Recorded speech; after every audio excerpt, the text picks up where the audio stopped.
Hello friend, कैसे हैं आप सब। आज देखेंगे पृथ्वी की भौगोलिक रेखाएं के बारे में, ठीक है ना। पृथ्वी की भौगोलिक रेखाएं क्या होती है, उसके बारे में कौन कौन से क्वेश्चन बनते हैं देखते हैं। अक्षांश की रेखाएं, ठीक है। पहला है अक्षांश की रेखाएं। स्टार्ट करते हैं चैप्टर को। ग्लोब पर भूमध्य रेखा के समांतर खींची गई काल्पनिक रेखा। अक्षांश रेखाओं की कुल संख्या 180 है।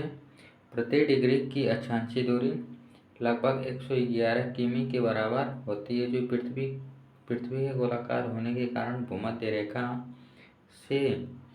रेखा से ध्रुवों तक भिन्न भिन्न मिलती है। इसे यूनानी भाषा के अक्षर फाई यानी से दर्शाया जाता है। फाई यानी से दर्शाया जाता है। तकनीकी दृष्टि से अक्षांशीय अंश डिग्री में अंकित कोणीय मापन है, जो भूमध्य रेखा पर 0 डिग्री से लेकर ध्रुवों पर 90 डिग्री हो जाता है।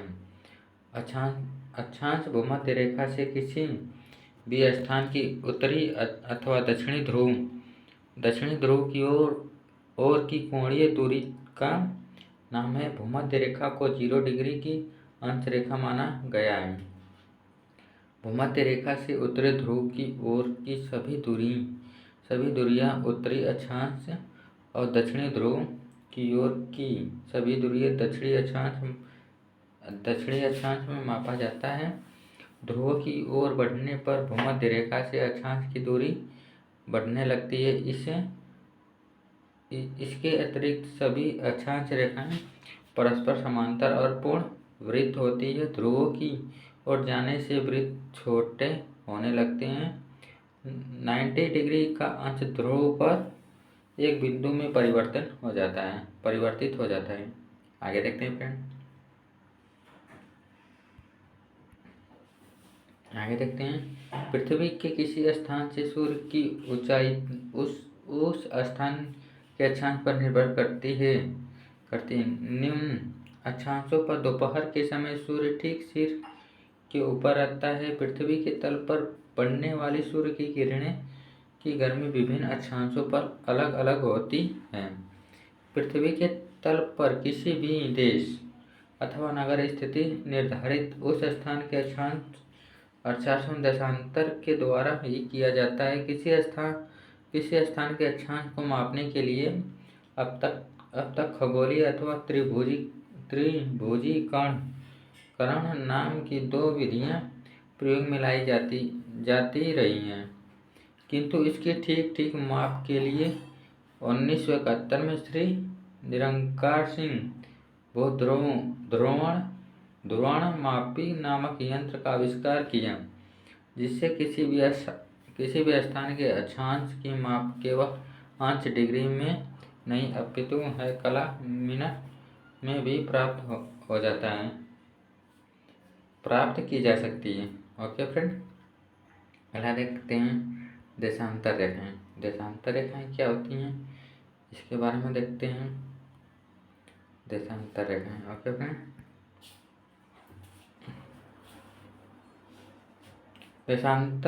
देशांतर ग्लोबल पर उत्तरी दक्षिणी की ओर खींची जाने वाली काल्पनिक रेखाएं हैं।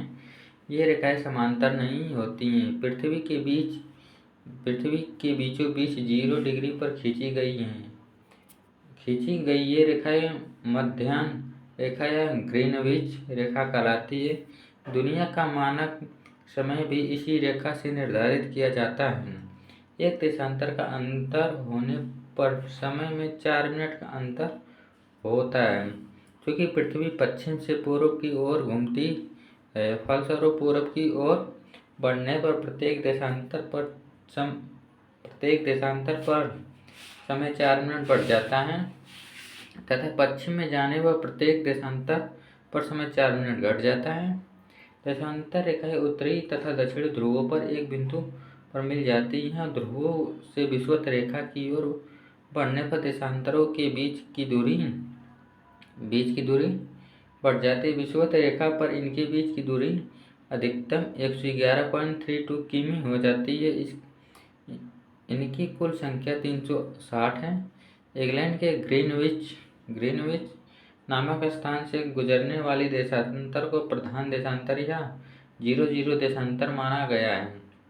इसकी बाईं ओर की रेखाएं पश्चिमी देशांतर और दाहिनी ओर की रेखाएं पूर्वी देशांतर कहलाती है। देशांतर के आधार पर ही किसी स्थान का समय ज्ञात किया जाता है। दो देशांतर रेखाओं के बीच की दूरी गेरे नाम से जानी जाती है। दुनिया का मानक समय भी इसी रेखा से निर्धारित किया जाता है।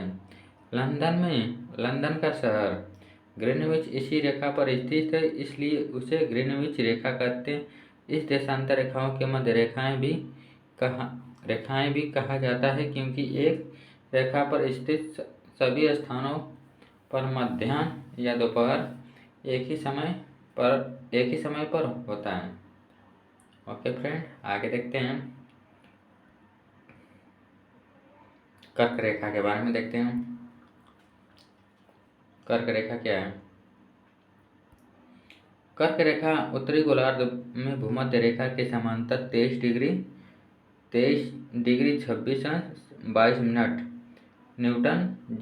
न्यूटन पर ग्लोब पर पश्चिम से पूर्व की ओर खींची गई काल्पनिक रेखा है। यह रेखा पृथ्वी पर उन 5 प्रमुख अक्षांश रेखाओं में से एक है जो पृथ्वी के मानचित्र पर परिलक्षित होती है। कर्क रेखा पृथ्वी की उत्तरतम अक्षांश रेखा है, जिस पर सूर्य दोपहर के समय लंबवत चमकता है। यह घटना जून क्रांति के समय होती है, जब उत्तरी गोलार्ध सूर्य के समकक्ष अधिकतम झुक जाता है। इसी रेखा की स्थिति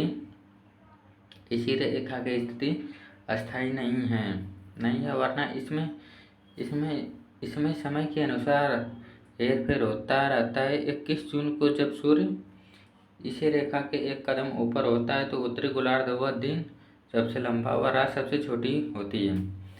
यहाँ इस दिन सबसे अधिक गर्मी होती है, स्थानीय मौसमों को छोड़कर, क्योंकि सूर्य की किरण यहाँ एकदम लंबवत पड़ती है। ओके फ्रेंड, आगे देखते हैं। कर्क रेखा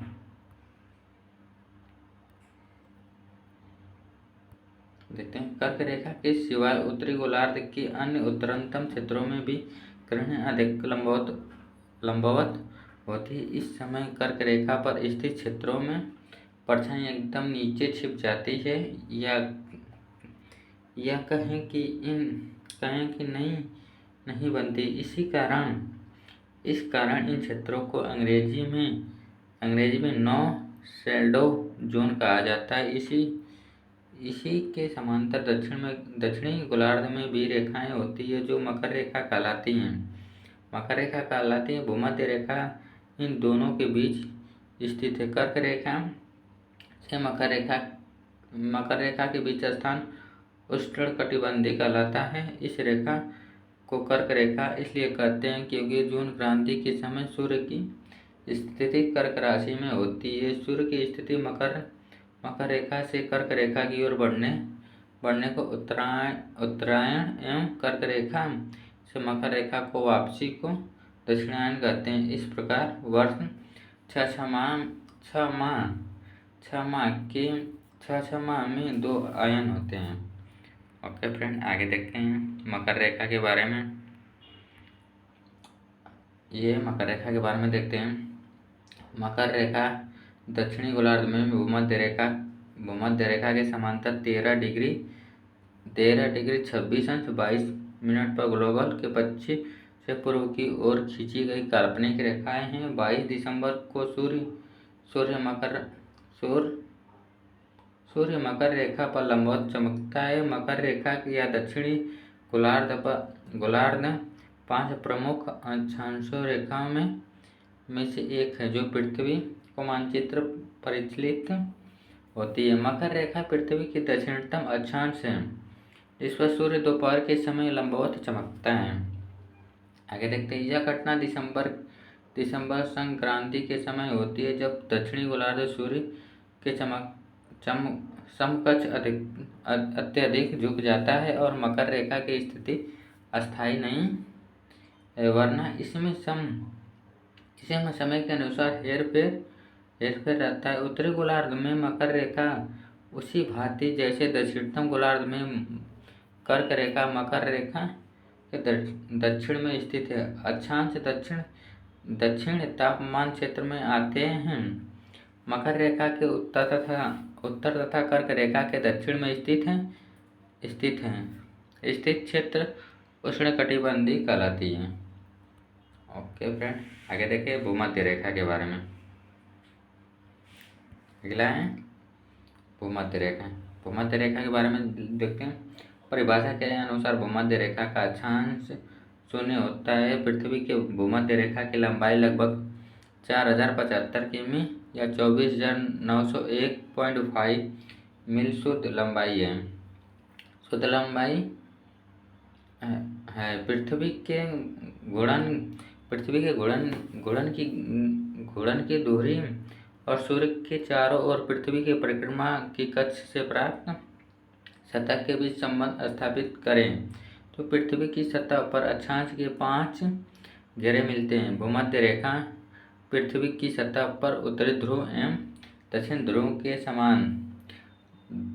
से समान दूरी पर स्थित है एक काल्पनिक रेखा है। यह पृथ्वी को उत्तरी और दक्षिणी गोलार्ध में विभाजित करती है। दूसरे शब्दों में पृथ्वी के केंद्रों से सर्वाधिक दूरस्थ भूमध्य रेखी भार पर स्थित है। बिंदुओं को मिलाते हुए ग्लोब पर पश्चिम से पूर्व की ओर खींची गई काल्पनिक रेखाएं को भूमध्य या विषुवत रेखा कहते हैं। इस पर वर्ष भर दिन रात बराबर होते हैं, इसलिए इसे विषुवत रेखा भी कहते हैं। आगे देखते हैं फ्रेंड। अन्य ग्रहों देखते हैं। अन्य ग्रहों की विषुवत रेखा को भी समान रूप से परिभाषित किया गया है। इस रेखा के उत्तरी ओर 23 से 1/2 डिग्री में कर्क रेखा है और दक्षिण और 23 से 1/2 डिग्री मकर रेखा है। वर्षा ऋतु में अधिकतम ऊंचाई के भागों को छोड़कर भूमध्य रेखा के निकटतम वर्ष भर उच्च तापमान बना रहता है। कई उष्णकटिबंधीय क्षेत्रों में लोग मौसम को दो प्रकार बताते, आर्द्र और शुष्क। फिर भी भूमध्य रेखा के निकटतम अधिकतम स्थान वर्ष भर गीले ही रहते हैं और मौसम समुद्र तल से ऊंचाई और समुद्र से दूरी जैसे अनेक कारणों के अनुसार बदलता रहता है। बरसाती और आर्द्र परिस्थितियों से पता चलता है कि भूमध्य रेखी क्षेत्र विश्व की सर्वाधिक गर्म क्षेत्र नहीं है। पृथ्वी की सतह पर अधिकतम भूमध्य रेखी क्षेत्र समुद्री भाग है। भूमध्य रेखा का उच्चतम बिंदु 8690 मीटर ऊंचाई पर काम्बे या जलवायुमुखी इक्वाडोर के दक्षिण ढाल पर है। आगे देखते हैं फ्रेंड अंटार्कटिका रेखा। इसके बारे में देखते हैं। अंटार्कटिका रेखा की 5 अक्षांश रेखाएं में से एक है जो पृथ्वी के मानचित्र पर परिस्थित होती है तो दक्षिणी गोलार्ध में स्थित है। इस रेखा से दक्षिणी ध्रुव तक क्षेत्र शीत कटिबंधीय कहलाता है। आगे देखते हैं फ्रेंड समांतर रेखाएं क्या है? भूमंडल पर ताप के क्षैतिज वितरण को प्रदर्शित करने के लिए समताप रेखाएं का प्रयोग किया जाता है। समताप रेखाएं वे काल्पनिक रेखाएं हैं जो समान ताप वाले स्थानों को मिलते हुए खींची जाती है। इन्हें खींचने के लिए विभिन्न स्थानों का तापमान ज्ञात किया जाता है। फिर उन स्थानों को तापमानों को सागर तल पर समायोजित किया जाता है, अर्थात सभी स्थानों को सागर तल पर मानकर ऊंचाई के अंतर को घटाकर संशोधित तापमान प्राप्त किए जाते हैं तत्पश्चात समांतर रेखाएं खींची जाती हैं। ओके फ्रेंड, आगे देखते हैं मध्यम रेखा। मध्य रेखा क्या है इसके बारे में देखते हैं। मध्य रेखा या उत्तर पृथ्वी के उत्तरी एवं दक्षिणी ध्रुव के मिलाने वाली और उत्तर दक्षिण दिशा में खींची गई काल्पनिक रेखाओं को कहते हैं। पृथ्वी के बीच 0 डिग्री देशांतर पर खींची गई मध्यम रेखा प्रधान समोत्तर या ग्रीनविच रेखा कहलाती है। आगे देखें, दुनिया का मानक समय इसी रेखा निर्धारित किया जाता है। लंदन के एक शहर ग्रीनविच इसी रेखा पर स्थित है, इसलिए इसे ग्रीनविच रेखा कहते हैं। प्रधान मध्यम रेखा के पूर्व में स्थित 180 डिग्री तक देशांतर पूर्व देशांतर तथा पश्चिम की ओर स्थित देशांतर पश्चिम देशांतर कहलाते हैं। आगे देखते हैं फ्रेंड, अंतर्राष्ट्रीय रेखाएं। अंतर्राष्ट्रीय तिथि रेखाएं क्या है? अंतर्राष्ट्रीय तिथि रेखा प्रशांत महासागर के बीचों बीच 180 डिग्री देशांतर पर उत्तर से दक्षिण की ओर खींची गई एक काल्पनिक रेखा है। इस रेखा पर तिथि का परिवर्तन होता है। इस रेखा का निर्धारण 1884 में वाशिंगटन में संपन्न एक सम्मेलन में किया गया। जब कोई जलायन पश्चिम दिशा में यात्रा करता है तो उसकी स्थिति एक दिन जोड़ दिया जाता है। यदि वह पूर्व की ओर यात्रा करता है तो एक दिन घटा दिया जाता है। एक देश के विभिन्न भागों में द्वीपों का समय एक समान रखने के लिए इस रेखा को अंटार्कटिका महासागर में 75 डिग्री उत्तर अक्षांश पर महाद्वीपों से बचने के लिए पूर्व की ओर मोड़ बेरिंग जल संधि से निकाली गई है। बेरिंग सागर में यह पश्चिम की ओर मोड़ी गई। फ्रिजी द्वीप समूह तथा न्यूजीलैंड को दूर रखने के लिए यह दक्षिण प्रशांत महासागर में यह पूर्व की ओर मुड़ती है। ओके फ्रेंड, इसके आगे देखते हैं समदाब रेखाएं।